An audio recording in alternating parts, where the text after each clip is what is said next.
Everybody, it's Dr. Joe here in the house. It's 7 o'clock Eastern time. Sorry, a couple of minutes late. Had some technical issues here. Hope everyone's doing well wherever they are. It's kind of a dreary day here in the Washington, D.C. area, but I hope things are good where you are. Got another action-packed session today. We're going to talk about the power of networking, building real estate connections, and the importance of networking.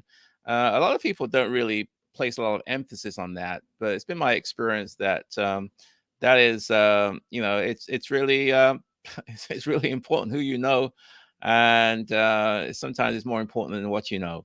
And so that's the focus of that today. And the reason why I did that was that I was talking to somebody, a new investor, in fact, last week, and he was just saying, well, I'm a lone wolf. I can do this all by myself as a real estate investor. And he was pretty, he just didn't trust working with other people. And I listened. I said I respectfully disagree, but you really can't do this by yourself as a real estate investor. Trust me, I've tried it before, and it doesn't work. If you can spread the load, if you can network with other people, it really does. It can make a big difference. So I thought, well, let me have a session that's focused purely on that, and that's where we are today. As you can see on the scroller underneath, we're going to have another event scheduled September the 12th. It's about 2.5 weeks from now here in Washington, D.C. It's going to be a great event. If you remember Corliss and Fitz, they bought a house here in Washington, and it was a 3-bedroom, 2-bath, I think it was, row house here in Washington, and they've transformed it into a 6-bedroom, 3.5 bath row house, a beautiful house, and completed the renovations. So we moved on from the rehab phase. We did the event there, midpoint of the project, and now the project's finished. The rehab is done, and the next thing was to find a tenant, and we found a tenant this weekend. So we have found a tenant for this property. And well, we'll submit the paperwork to the housing authority, and the tenant can move in there, hopefully, cross my fingers, November the 1st. And so because of that, since the house is finished, it's transformed from an ugly duckling to a beautiful home. It's a really, really nice home. I think that we'll have an event there. So if you're in the area, you're more than welcome to attend. And, and hopefully you can, hear the story from Corliss and Fitz. The good, the bad, the ugly, what it takes to do something like this, and and the Section 8 tenant, and so on. So September the 12th, put that down as a sort of put it on your calendar, and we'll send you more information next week or so. So if you're in the Washington D.C. area, please come along. If you're not in the Washington D.C. area, you should come along anyway. Great chance to meet with me, meet with like-minded people, and also to learn and to hopefully motivate you to take action. Okay, so let's get down to business today. And as usual, if you've got any questions, please put them in the chat box, and we're going to go to the Q&A, Ask Dr. Joe, in about 20-25 minutes. So anything to do with real estate, any issues, challenges you're facing, anything that's not working, if you want to take action, get some ideas from me as to what I would recommend for you, and so on. Leverage on my 35 years worth of experience. There aren't a whole lot of scenarios I haven't seen, and hopefully I can help you make or avoid making what we call unnecessary mistakes. So put your questions in the chat box. I'll get to them in about 20-25 minutes. And as usual, if you have a specific situation that you want to do one-on-one with me, where we can really deep dive into your situation, your problems, your challenges, your issues, and so forth, you can book a session with me at on my website, or that's www.joeasimo.com, and Ask Dr. Joe. Press the button, and you can schedule a time at your convenience. I had a couple this week, and really, really helpful. I think it's great, and I think I've helped people save time, save energy, save stress, and just sort of help them move along when they hit a rough patch and so forth. So again, if you're having a challenge, feel free to book a session with me. Okay, so let's get down to business. So why is networking critical for real estate investors like you and I? that's aiming for long-term success. Why is it important to network? Well, networking is often, in my opinion, described as the backbone of success in any industry, not just real estate, but specifically in real estate, because it can be the differentiator between growth and stagnation, moving forward or just being frustrated. It really can, be helpful in terms of knowing other people. For residential real estate investors like you and I, investing or networking really isn't just about building contacts. It's about creating opportunities, securing financing, gaining market insights, and developing partnerships. Really, that can accelerate your business. So it's real estate is a real estate. It's a relationship business, and sometimes it's who you know is just as, if not more important than what you know. So don't feel like you need to be a lone wolf. It doesn't really make any sense, and it's not really practical. So for seasoned investors like you and I, we understand that the strength of our network can determine the quality of deals, the efficiency of our operations, and also the overall profitability of our portfolio. So establishing and nurturing a relationship, strong connections with other investors, agents, contractors, property managers, attorneys, electricians, carpenters. I mean, all that stuff. It allows you to leverage their knowledge and their experience and expertise, so you can get to where you need to go to a lot faster. So these relationships can help you, for example, in identifying off-market opportunities, gain access to favorable financing terms and conditions, even finding partners for joint ventures that you may be pursuing. So, networking really does, it really does it can make a difference. And so you should really think hard about trying to leverage other people and building your network and strengthening your network as you proceed further. So ultimately, networking is about creating long-term value, and it allows you to expand your influence, also open doors to new ventures, and ensures your sustained success in an ever-changing real estate market that we're in. So we're going to talk about 6 things today, and so let's get down to business. Number 1, identifying key players in your network. Identifying key players in your network. And the issue, I suppose, the question is, who should be part of your real estate investment network and why? Okay, who should be in this network and why? Well, the foundation of any successful real estate investors network begins with identifying who the key players are and who can influence your business growth. Who are these key people? And in my experience, these people include people like real estate agents, lenders, contractors, property managers, attorneys, and other investors. Let me repeat that again. Real estate agents, lenders, contractors, property managers, attorneys, and other investors are really the key people that should be part of your network. So each of these individuals plays a critical role in your investment strategy, and also building strong relationships with them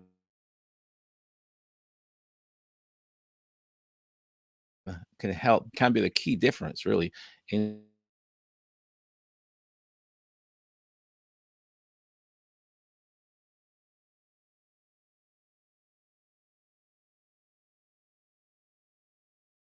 going. There, your eyes and ears. Hopefully, my technical issues will be resolved. It has some challenges earlier on today, but hopefully they'll be resolved. Anyway, get down to real estate agents, for example, can be your eyes and ears to on the ground as to if there's any deals going on. They often, agents have access to for deals, opportunities, properties, and before and during and after they hit the market. So they can provide you with valuable insights, into upcoming trends and also specific neighborhoods and what's trending in the area of interest that you're interested in. So that's real estate agents. For example, lenders, as we all know, you can't do real estate without money. So lenders, on the other hand, they're key in terms of allowing you to secure your financing and the terms and conditions. Cultivating relationships with a lender, for example, can really be a key factor in your overall long-term success. I've developed a lot of relationships with different lenders whether it be hard money lenders, whether it be commercial lenders, residential lenders, private lenders, and so forth. Because at some point you do need money, and especially on good deals where you need to move fast. So if you have those relationships already in place, if you have those key people in place, and they understand what you're trying to do, and you understand what their requirements are, you can pull the trigger a lot faster and get to the finish line a lot quicker than somebody else who just has to start from scratch just because they've seen a deal. So contractors, for example, we all know this. Contractors are the key. Contractors that are good, the bad, the ugly, and they can make or break you as a real estate investor, especially if you have to do a lot of renovations and maintenance of your properties. So they need to understand what you're trying to do. And if you get good contractors, they can really, really help you on the operations side, especially if you're doing strategies like BRRRR, fix and flip, and what I do, which is buy, renovate, and hold on to properties. Reliable contractors is the key, and hopefully they have expertise and know what they're doing, and they can help you, maintain your properties and also complete repairs a lot more efficiently, and so on. Also, you have other service providers like property managers who hopefully can help you find tenants, screen tenants, leverage, screen, and then manage the tenant relationships once they're in the property. So finally, as I said before, partnership opportunities are there if you have a network, and really, it's really important to sort of harness those things. So these are the key players as part of your network, and so on. So what are some of the action items associated with the key players? Identify the key players in your network. My suggestion in terms of action items as it pertains to this topic is identify 3 real estate agents in your market and schedule introductory meetings to discuss your investment goals. Okay, identify 3 agents in your market wherever you are, establish introductory meetings with them so you can discuss what it is that you can enlighten them as to what your goals are, what you're trying to do, and hopefully you can sort of set up a rapport with them. Another thing you want to do is to build another action item, I suppose, build a list of local contractors and property managers to assess their reliability and capabilities as you sort of figure out what you're trying to do in terms of your business. So start developing relationships and networking with contractors, identify possible candidates that you can do business with if you have to do renovations. And the third action item is to attend local real estate investment association meetings, RIA meetings, in your local area to meet with other investors and potential collaborators. So that's the part 1, which is identifying key players in your network. Part 2, number 2, is building trust and long-lasting relationships. So once you've identified who your potential network partners are, the really important thing is to build trust, and so you can have a more enduring, long-lasting relationships. That's what we're going to talk about next, is number 2.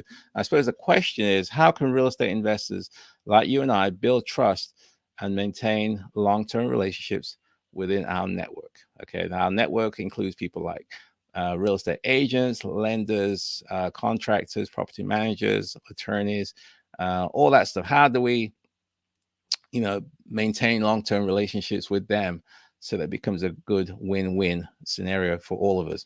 So in real estate, the foundation of every successful, investor is the quality of your relationships. Whether you're working with a real estate agent, a lender, contractor, the ability for you to foster trust, and maintain long-term relationships can really greatly impact your likelihood of success.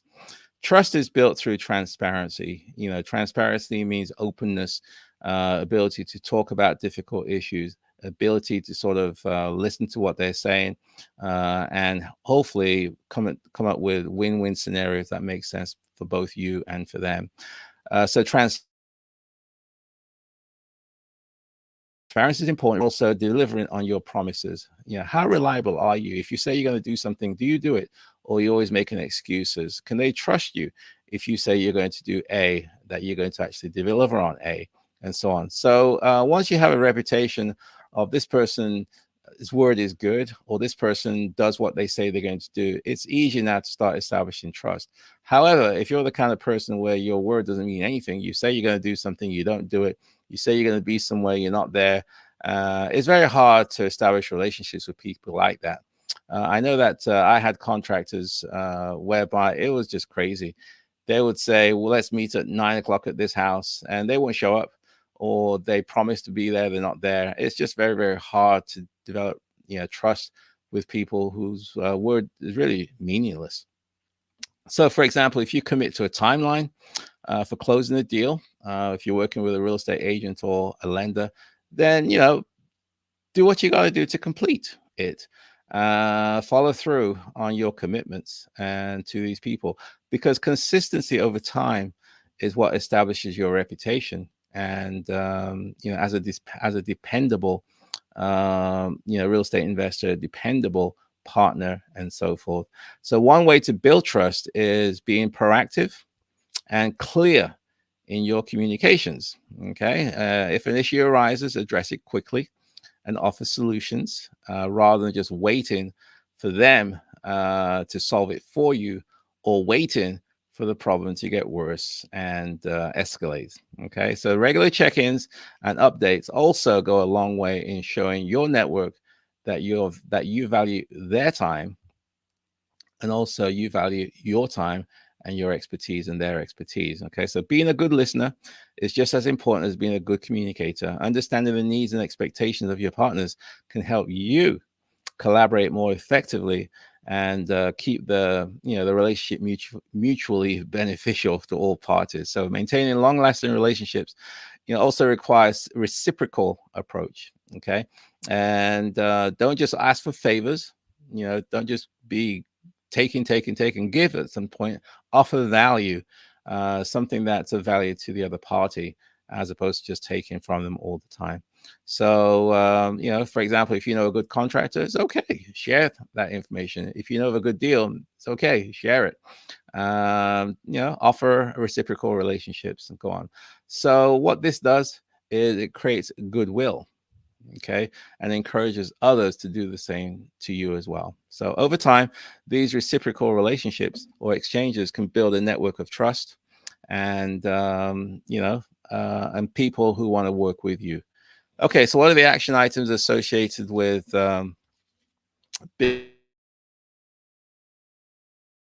building trust and long-term relationships? I'll give you 3 action items. One is schedule regular check-ins with your key network contacts to keep to keep lines of communications open. Always deliver on your promises and your commitments, okay, to build a reputation of reliability. And thirdly, look for ways where you can provide value to your network by offering referrals or insights into potential opportunities. So that's number 2. Which is building trust and long-lasting relationships. So we've talked about number 1, which is identifying the key partners. Number 2 is to build trust, which will hopefully establish long-term relationships. And number 3, we're going to talk about is leveraging your network for off-market deals. At the end of the day, you want deals. You want to know what's hot, what's good, and hopefully deals that not many people know about. So what we're going to say, how can networking help real estate investors like yourself and myself find off-market deals and hidden opportunities? That's what we're going to talk about there. It's really leveraging your network to find off-market deals. So off-market deals, as we all know, are the most lucrative opportunities in real estate, because the competition is less, not many people know about it, and it's not generally available to the general public. And so if you can find these opportunities, you can start the negotiations with all the key stakeholders and hopefully lock up the deal before anybody else finds out. So networking really can play a crucial role in this, in accessing these off-market deals. Investors who have built strong relationships with real estate agents, wholesalers, and other investors, and even local property owners often hear about properties or hear about deals before they're even listed. That's what we call off-market deals. They're not on the general market, on the general multiple list service, MLS service, and therefore many people just don't know about it. I bought deals. They call them what do they call them? Pocket listings, I think. Some of those things. It's really just they're not advertised, and therefore if you have those relationships and those insights with people who are in the know, then you can find out about these things and hopefully try and lock it down before the word spreads. So, how do you do this? Taking time to develop these relationships with these people, word of mouth, attend investor groups, and things like that. So, one of the most effective ways to find off-market deals, in fact, is through real estate agents who specialize. There are agents who specialize in investment properties. Many times they know about off-market deals, they know about investment properties and investment opportunities rather than the general sort of residential real estate agents. So these agents frequently come across sellers who are looking for a quick, discreet sale, and sellers who prefer not to list their properties to the general public. They're very discreet. Another valuable source of off-market deals is your network of fellow investors, especially if you attend places like Real Estate Investment Association RIA meetings, and there are investors who just want to just offload their portfolio for whatever reason, they're burnt out or just had enough, they want to retire or want to spend less time doing this. If you have those relationships, that can be very helpful in understanding or at least knowing about off-market deals. Local property owners, especially those who are facing financial difficulties, oftentimes need to sell fast. And if you're in the know, you can find about these opportunities before anybody else does. So develop those relationships with real estate agents, real estate investors, and hopefully you'll come across some deals or opportunities that are just not listed to the general public. And as a result of that, there's less competition. So what are some of the action items associated with leveraging network to find off-market deals? Research or reach out to real estate agents who specialize in investment properties to inquire about potential off-market leads, off-market deals as well. Attend local RIA meetings or meetup events where you can network with fellow investors who may also have off-market deals. And thirdly, establish relationships with local property owners by engaging in your target neighborhood searches and building a presence in the community. So that's number 3. And we're going to go to 4 in a second. But in the meantime, put your questions in the chat box, and I will definitely try to get to them in about 10 minutes. Anything to do with real estate investing, whether it be landlords, tenants, finding deals, navigating through Section 8, tenant from hell stories, challenges about what do you do now, what's the first step, what's the problems that you face. Anything to do with real estate investing, please put them in the chat box, and I'll try to get them in about 10 minutes from now. If you want to book a one-on-one with me where we can do a deep dive into an issue or challenge that you're facing, you can always go to my website, www.joeasimo.com, and you can sign up there. And as the ticker rolls, as you can see, we will have an event September the 12th. October the 12th. No, September the 12th. No, it should be October the 12th, not September. Oh, my goodness. October the 12th. Forget that September the 12th. I should change that to October the 12th. In fact, I should change that now, right now, before it... let's have a look, see if I can edit that. I think I'll do that right now. Sorry about that, guys. October. There it is. Yeah. Yes. Okay, I've changed it. So it should now be... There it is. See, October now. Hey, magic. So if you're in the Washington, D.C. area on October the 12th, feel free to join us for a session on, we're going to do a real deal whereby you can see a real-time deal in action. Sign up once the information is going to be released, probably sometime later on this week. Okay, let's move right along to number 4, which is collaborating with contractors and service providers. Contractors and service providers are really important as part of your network. And the question, I suppose, is why are strong relationships with contractors and service providers essential for property management and flipping? Okay, why do we want to have relationships with contractors and other service providers? Why do I do that? Why should I? Why am I recommending that you do that as well? Well, building a reliable long-term relationship with contractors and service providers is really key for ensuring quality and efficiency of your investment projects. If you're going to do renovations, you cannot do this without contractors. You can't, especially reliable contractors that aren't going to drive you crazy, contractors that are able to get the job done without drama, on time, on project, on budget. It's hard to find good contractors. Believe me, I've tried hard. I've got a set now which I've used for the last 12 years, and but it was a journey trying to find those guys. So building. So when you're managing a rental property as well, if you don't want to do it yourself, find a good property manager is also very, very hard. I have yet to find a good property management company. As a result of that, I just manage these properties myself. It's hard to find good, reliable, property managers. So if you're in the business of fix and flip, or if you're in the business of buy, renovate, and hold, your contract becomes absolutely critical, especially in terms of delivering high quality work on time and within budget. Because if you can't do that, the deal could go south on you, and it can be very, very expensive. Finding people who do good work, quality work, on time, on budget is very, very important. So therefore, it's really important that you start networking now. If you don't have those relationships, to start sort of nurturing those relationships and developing those relationships. A lot of contractors are one-man shops, and many times it's hand-to-mouth existence. They take your money, and they sometimes deliver.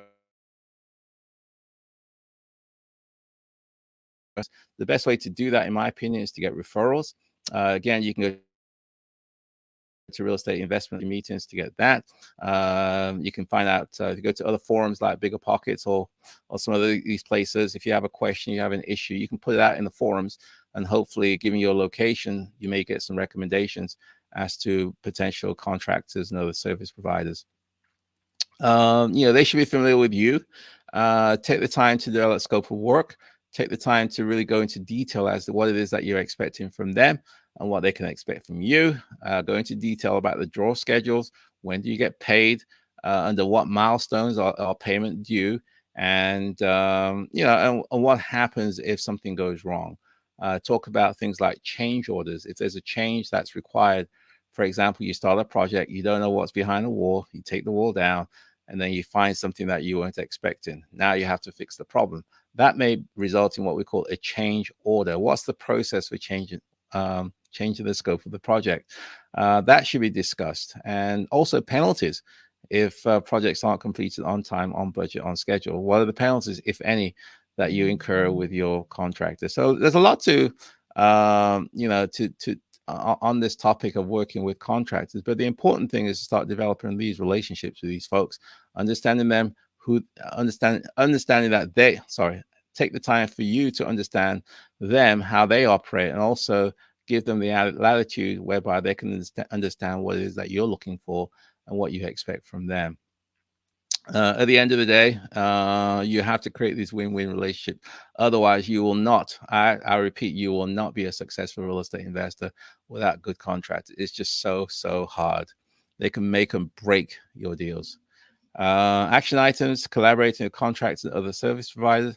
Identify 3 local contractors in your area and meet with them to discuss your renovation and property management needs. What are you looking for? What are you looking for from them?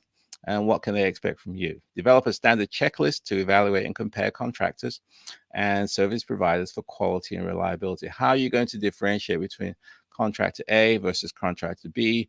Which one should you use? You've got to have some criteria. So I suggest that you develop a checklist that will allow you to compare and contrast different contractors and other service providers. And finally, part 3 is build a contact list of service providers such as electricians, plumbers, HVAC, painters, etc., that can respond to maintenance issues. and so on. So that's number 4. And moving right along, we've got 5 and 6 to do. Networking with real estate agents and brokers. Real estate agents and brokers. I suppose the question becomes, how can real estate agents and brokers help you accelerate your investment growth? I've kind of touched upon this earlier on, but essentially, as I said before, real estate agents can be the gatekeeper deals and the opportunity and what's going on, what the trends are. And there's a lot of good local knowledge that real estate agents have, and maybe worthwhile to tap into that if possible. So by forming strong relationships with the real estate agents and brokers, investors can gain access to valuable flow of information, including off-market deals, upcoming listings, and also data on local property values. They can do comps for you because many a time they have access to the multiple list service. Agents familiar with your market obviously can offer you insights into emerging neighborhoods, zoning changes, and investment opportunities that can help you stay ahead of the competition. Working closely with real estate agents also gives you the chance to tailor your investment criteria a lot more effectively. And also an agent that understands your needs and your criteria, such as types of properties you're interested in, which part of town, the price point, the condition, and so forth. It's more likely, if they understand what it is that you're looking for, they're more likely to bring you opportunities that meet your criteria rather than wasting your time on stuff that you're just not going to buy or you're just not interested in. So they can help you navigate the complexities of real estate transactions, from negotiating terms to completing the paperwork. There's lots of paperwork. And also what it does is that it kind of allows you to close more, more efficiently, and so on. So in addition, real estate brokers often have established long-term relationships with other key players in the industry, such as appraisers, lenders, and property managers. So leverage those relationships with agents and brokers, because they know a lot of people and they have access to the pulse of the marketplace wherever you are. So let's have a look. What are the action items here? Identify 2 or 3 real estate agents or brokers in your target market and schedule a meeting to discuss your investment goals. Ask your agent to introduce you to other professionals. So hopefully you can build and leverage on their relationships, such as appraisers, lenders, and so forth. And also stay in regular contact with your network, with your agent, especially during market changes. And finally, number 6, 7:37. I'm going to wrap it up in a second. It's going to partner with lenders and private investors. That's the last one. And the question becomes, how can strong relationships with lenders and private investors enhance your access to capital? So access to capital, access to money is critical for expanding your real estate portfolio. As we know, money is the grease that keeps the machine moving. And networking with lenders, and private investors, you get access to multiple financing options. While traditional lenders such as banks and credit unions offer conventional loans, private investors and hard money lenders can be more flexible in terms of offering faster financing, and also which is really, really helpful, especially on time-sensitive deals. So cultivating these relationships with these financial partners ensures that you have options, when finding the deal.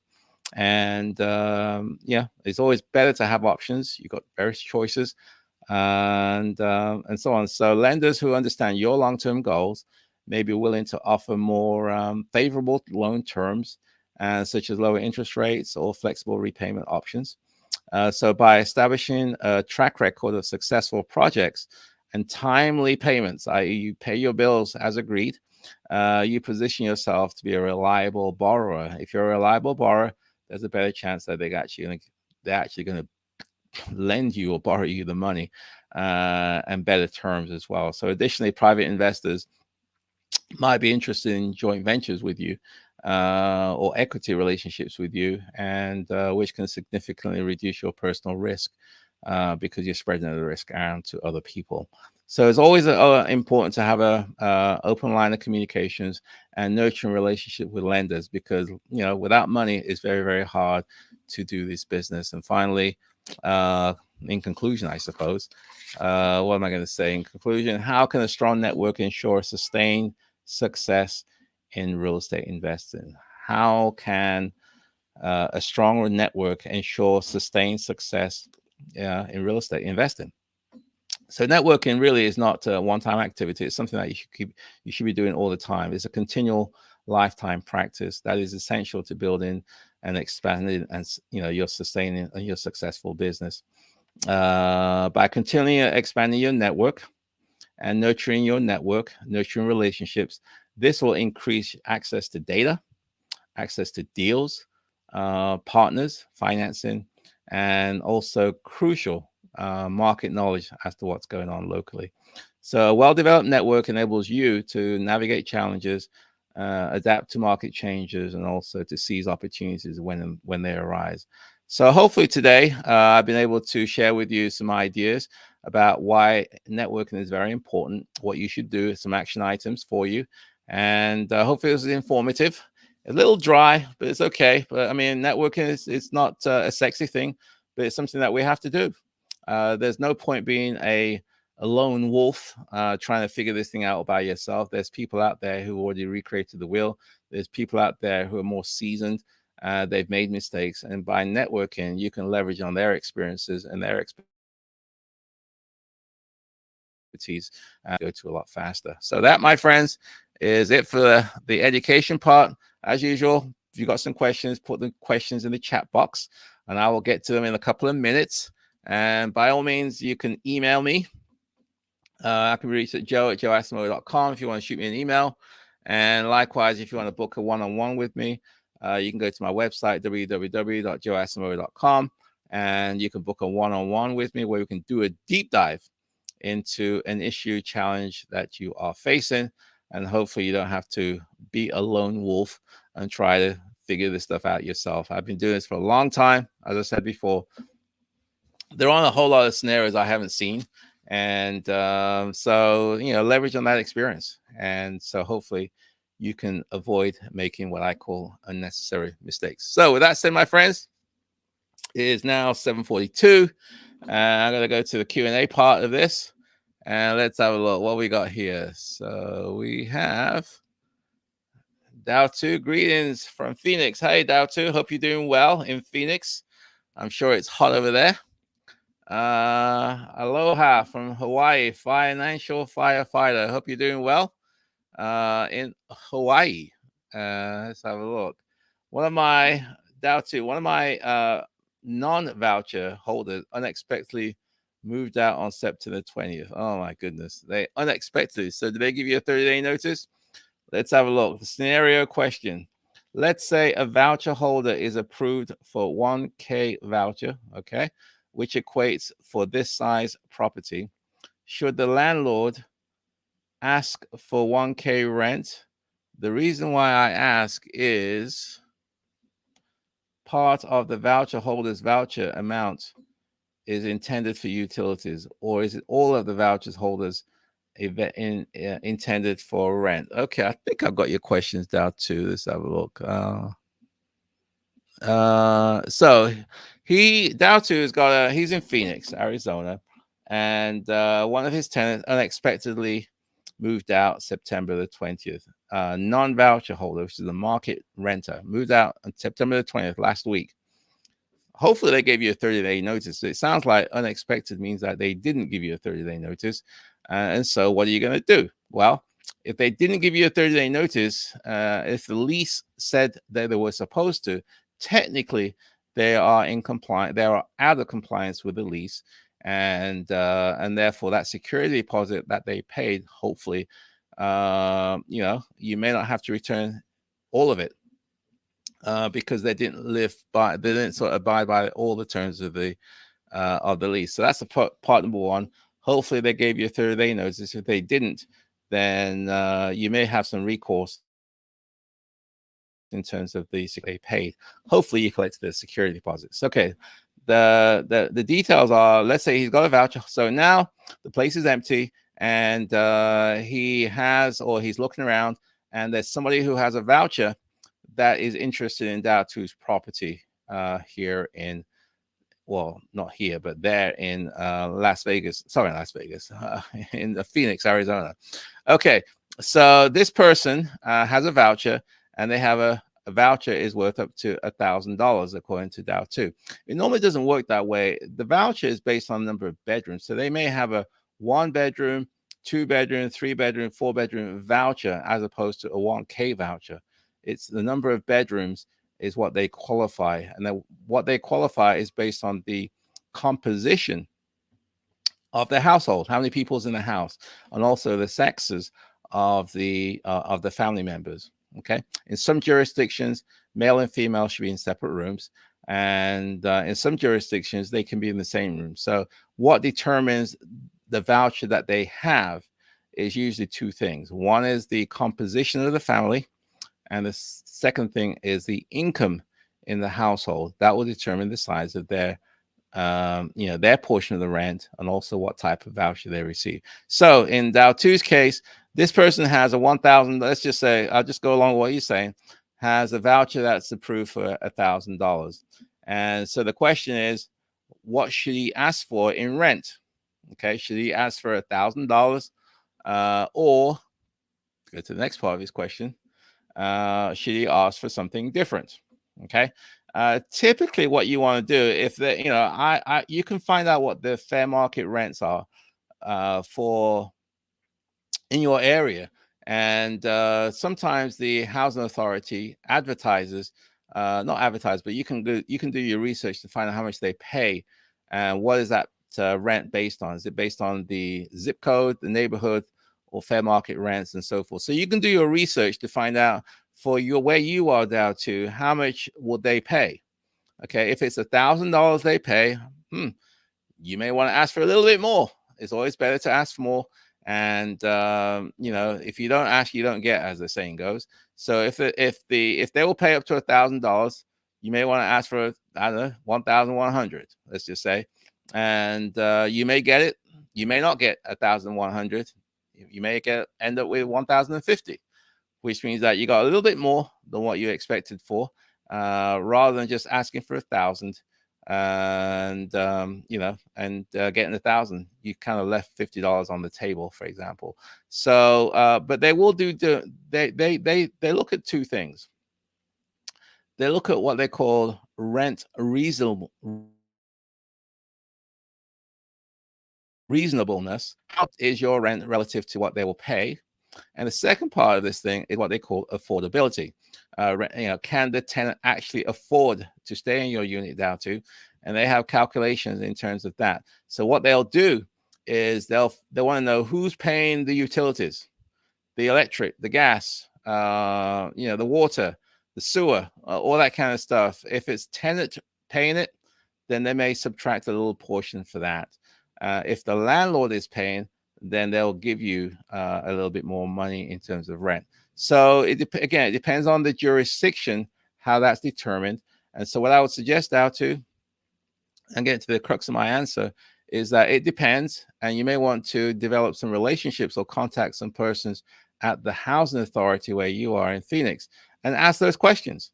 You can be a generic scenario. You don't have to give your name. Just say, hey, I'm thinking of renting to a voucher holder, and they have a 2-bedroom voucher, and I have a 2-bedroom house or 3-bedroom house, and how much rent can I expect to pay or receive, if I was to rent to a voucher holder? And they'll tell you. If they won't tell you, then hopefully you have some relationships with people on the inside who can guide you and educate you as to what you can expect. So hopefully that was I answered your question in a roundabout way, Dow 2. Took a little bit of time. We didn't do our regular inspections during the pandemic okay, so you got a lot of questions, Dow 2, today. We didn't do our regular inspections during the pandemic. Okay, so unfortunately, this tenant who just unexpectedly moved out did some damage to the property. Shaking my head. Okay. No 30-day notice. The tenant will not get a security deposit back because of the damage. Okay, so it sounds like the tenant, caused some damage to your property. So if in that case, then you have grounds to withhold part of the security deposit. The fact that there was no inspections done on your property because of COVID, that's kind of neither here nor there. I think the issue should have been you should have had at least an inspection done before the tenant moved in. It could have been a virtual inspection as opposed to a physical inspection to make sure that your property met what they call housing quality standards. But normally, or at least what I do is I itemize the security deposit and do some kind of accounting.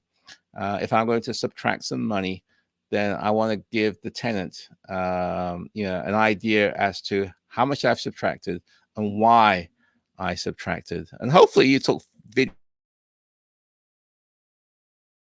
and photographs of they moved in. So you have a checklist of the condition of the house before they moved in. And now you can do a comparison. Okay, good questions. Thank you, Dr. Joe. Ready? Mehzal. Okay, Ty. Hey, Ty. Hope you're doing well. I've been hearing of single room occupancy for Section 8. Again, if you got some questions that you want to put in the chat box, please put them in. I'll try to we'll go about a couple more minutes. Put them in there and I'll try to answer them. So Ty is, I've been hearing of single room occupancy for Section 8 now being offered. Where you can rent by the room versus the whole house. What are your thoughts on this? Okay. What's your second part? Being not bring. Okay, so I've been hearing of single room occupancies for Section 8 now being offered, where you can rent by the room versus the whole house. I'm not familiar with that one, Ty. Maybe you can let me know where you're based, because typically for voucher holders, you rent by the residence, the entire residence or the entire unit. So, as opposed to per room. If they do that single room occupancy, then, it's probably going to be a single person as opposed to a family, because normally they won't let families live in one room. Typically, it'll be a single person, I would assume. It may be a furnished room, or there could be some special programs which cater to individuals who don't need an apartment or a house, but just need a room. I'm not a great fan of renting by the room. That's just me. It just seems like a lot of hard work. And now you got a house with, let's say, 4 bedrooms. Now you got 4 potential, non-related people in the house, which means that you got issues, to deal with. You got to make sure that they're compatible, make sure that there are no real issues amongst themselves. And it could be extra management. So I don't do that, but I'm sure there's people out there who do that very, very well. So if you're considering that, Ty, that niche business, what I would suggest that you do is to find people or persons in your area who are doing single room occupancy type rentals, and learn from them. Find out what's working from them, from their perspective. Find out what doesn't work, and why are they successful, and they can give you some reasons. They can give insights as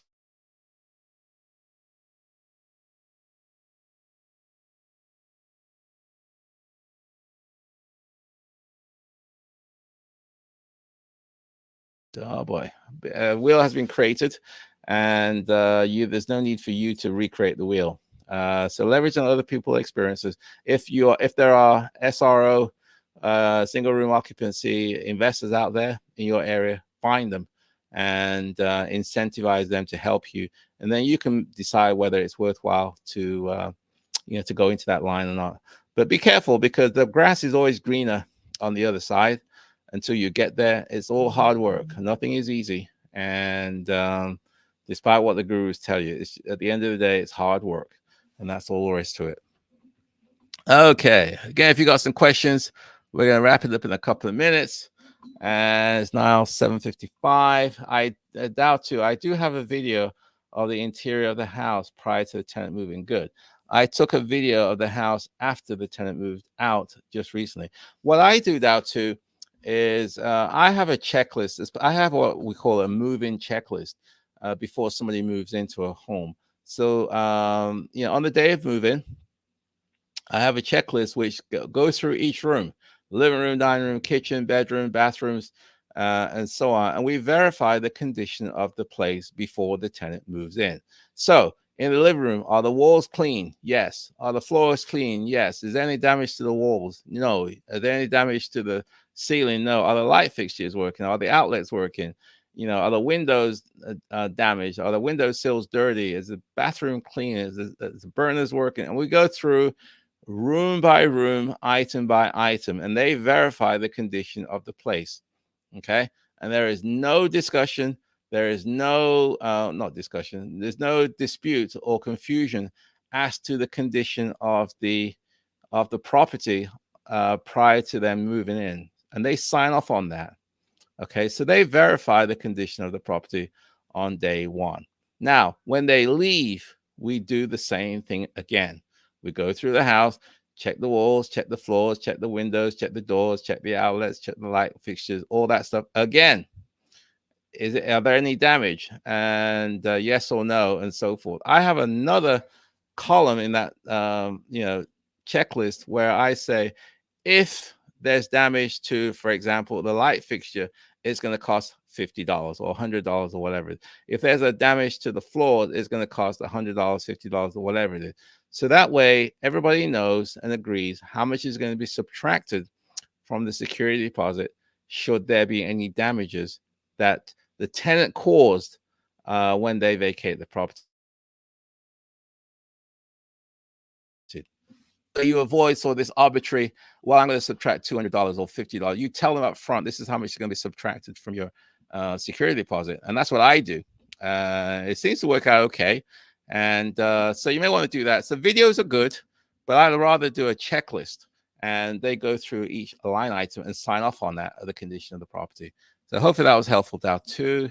And based on your response to my original question, I am going to assume your tenants are responsible for their own utilities, and you typically advertise for maximum amounts for the bedrooms allowed. Yes, I own primarily single-family homes, so I don't own apartments, and therefore the tenants are responsible for their own utilities. I don't control the thermostat; they do. If they want to crank it up the heat in the wintertime, fine. If they want to crank up the AC during the summertime, fine. They control the thermostat, and therefore they have the bill. The bill is not in my name. The only thing is the water. In this jurisdiction here, although the tenants are responsible for the water, water typically is that follows the house as opposed to follows the tenant. So ultimately, if they don't pay the water bill, it's going to be placed a lien against the house, which means that it's going to be you're going to be responsible for it ultimately.